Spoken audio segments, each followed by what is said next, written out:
الصلاة والسلام عليك يا حبيبي يا رسول الله، صلاة تشفع بها لي عند الله. ازيكم عاملين ايه؟ يا رب تكونوا بخير. يوم جديد مع وصفة جديدة. يلا بينا نعمل وصفة حلوة أوي النهاردة، سهلة بسيطة. طبعا مفيش هنا بولتي زي البولت المصري الجميل. ممكن الاقي بوري، بس ما لقيتش لحد الان. كل اللي انا لقيته حاجه اسمها براته تونسيه، اكيد الشعب التونسي عارف هي ايه. سمكه كده. اول ما شفتها قلت لا لا لا لا، ده مش هتستحمل نار، ده سمكه عامله يعني مشابهه للحمه بتاعتها، اللحم اللي جواها دي زي سمكه التونه. بتبقى وهي لسه جايالك ناعمة قوي زيادة عن اللزوم. اول ما شفتها وفتحتها خفت منها الصراحة. قلت اللي هي تتهرى مني، مش هتبقى حلوة في الاكل خالص. بس بالعكس. إيه يعني ايه. اول ما شمت النار او اتحطت على النار، حسيت اللي هي نشفت، اللحم مسك في بعضه. كانت حاجة جميلة قوي، ومن احلى الاسماك اللي انا دقتها وجربتها هي البراطة التونسية. هقولك على خلطة حلوة تجربيها بها.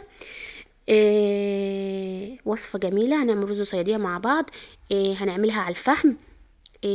شوية حاجات كده، المهم أكلة حلوة مع الطبيعة الحلوة. كان يوم حلو وجميل، وكانت البراطة دي أحلى أحلى أكلة وأحلى تتبيلة عملتها فيها. بصي، هي جاتلي من على بيات، يعني كانت امبارح بالليل جاتلي من على بيات. تبلتها بإيه يا مروة؟ بتلات أربع فصوص توم بربع ليمونة. طماطمية صغيرة خالص. كمون، كركم، ملح. خلطت ده كله في الخلاط، وقمت رايحه متبلاها بيه. ملح طبعا حسب الرغبه زي ما انت عايزه. وسبتها في التلاجة، فتحتها وضع السنجاري، وسبتها في قلب التلاجة. تمام. زي ما قلتلك، اول ما جات وفتحتها خفت منها، قلت مش هتبقى حلوه. قلت اول ما تشم الفحم او تخش على النار وتحط على الشوايه هتتهرى، ومش هعرف اطلعها، ومش هعرف ناكلها وكده. الحقيقه كانت جميله جدا، تحفه. ومن احلى الاكلات اللي انا عملتها، ولو عملتها تاني هتبلها برضو بنفس التتبيله، وهعملها تشرب تتبيلتها على بيات. الحقيقه ان اللحم ده شكله اول ما جه حاجه، وما اتحط على النار وطلع بقى حاجه تانية، شد كده حلو وبقى جميل. تعالوا الاول نقطع البطاطس مع بعض و... ونعمل لها برضو خلطة حلوة. هنعمل البراطة دي، وهنعمل شوية بطاطس كده متحمرين، بس هنتبلهم الاول في مية سخنة وشوية بهار كده هقولك عليهم. هتاكل اطعم بطاطس في حياتك. وهنعمل رز صيادية، اكلة حلوة وجميلة جدا. اللي عايشين في نفس البلد، مش في نفس البلد، وعارفين ومش عارفين السمك وعايزين يجربوها اي نوع سمك، الوصفة دي تنفع مع البوري تحفة.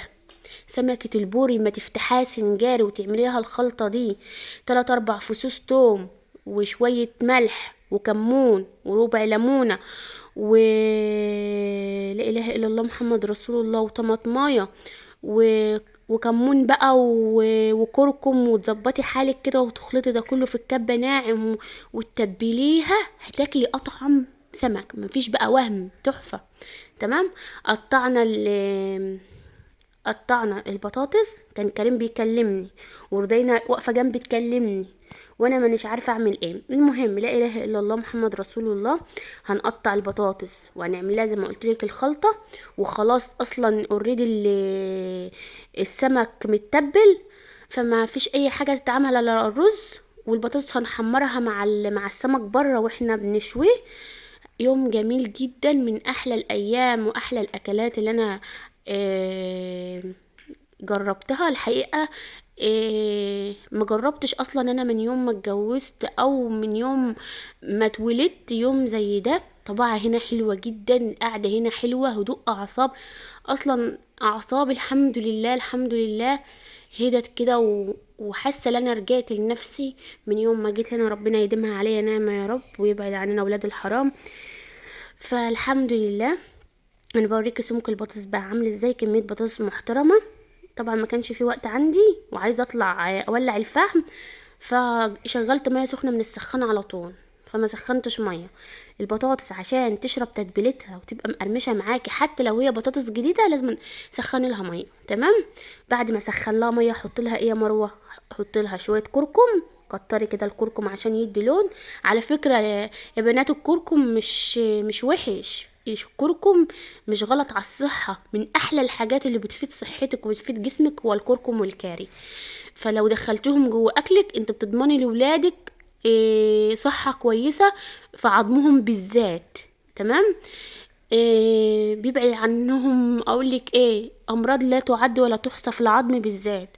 فالكركم والكاري مفيدين جدا للعظام بتاعه الانسان. وده مش رايي انا، ده راي دكاتره والله عظام في الموضوع ده. المهم حطيت ليمونه عصرتها مع ميه سخنه، وحطيت الكركم وده خل ابيض. هحط منه معلقه او معلقتين على حسب حجم الميه وعلى حسب كميه البطاطس اللي معايا. تمام.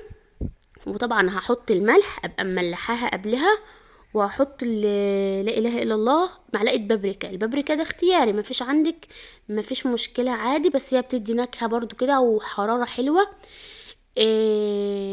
وهبتدي اقلب كده على السطح عشان دي معلقه الومنيوم عايزه ادوب البهارات فيهم، وما ينفعش ادخلها جوه الحله عشان ما تخربش الحله. فقلبت كده من بعيد، همسح بس الطروف دي بتاعه الحله.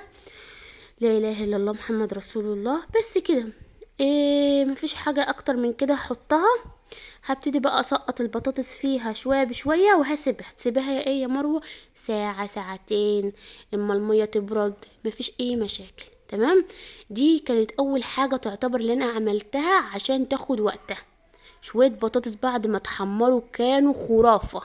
على فكرة احنا من الناس اللي ما نيجي نشوي سمك او نقليه او نعمل سمك عامة، بحب احط مقبلات كتير جنب السمك عشان اللي ياكل من ده ما ياكل. يعني ايه، ممكن بيبقى حد قاعد على الاكل ملوش تقل على السمك فما يضيعش عليه الاكله بمعنى اصح. عايزه اقول لكم ان ولادي كانوا من الناس اللي ما بيحبوش السمك، ما بيحبوش ان هم ياكلوه. من ساعه ما جربوا الاكله دي بالتتبيله اللي انا عملتها كانت كريم ابني قال لي انا ما كنتش بحب السمك بس حبيته من نوع السمك اللي انا كنت بعمله. يعني اللي انا عملته يوموها اللي انا عملته يوميها كانوا حابينه جدا. تعالوا بقى نعمل شويه رز الصياديه اغلبنا عارفينه، بس هقولك على شويه تكات كده يمكن ما انتش واخده بالك منهم. جبت بصلتين او 3 بصلات على حسب كميه الرز، انا هعمل نص كيلو رز بس كفايه. جبت بصلتين. تمام. حلوين كده وهنعمهم في الكبة، او الكبة كانت مش راضية تتحرك او مش راضية اللي هي تفرم اكتر من كده، حطيت عليها معلقتين مية. حطيت على البصل معلقتين مية، فرموهم زيادة وسهلوا معايا والله، هم اثروا على البصل خالص اما اتفرم. حطيت كمية زيت في قلب الحلة وهحط البصل في الزيت وهسيبه. هتسيبيه بقى تقلبيه وتسيبيه يحمر يسود يخبط في الحيطه ويرجع لك، سيبيه.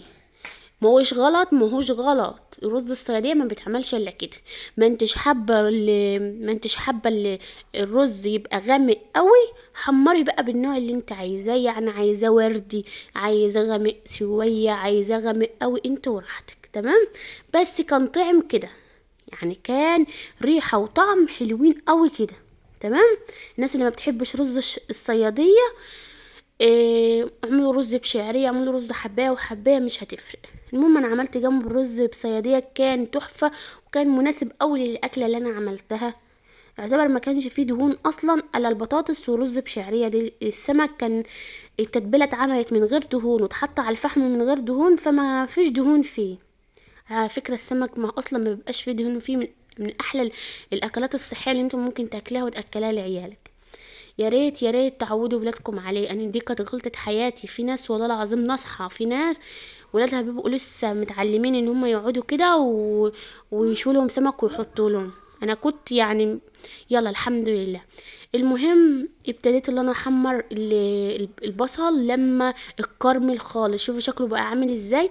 هحط ميته على حسب كميه الرز، وهحط ملح ومعلقه كمون ومعلقه صلصه.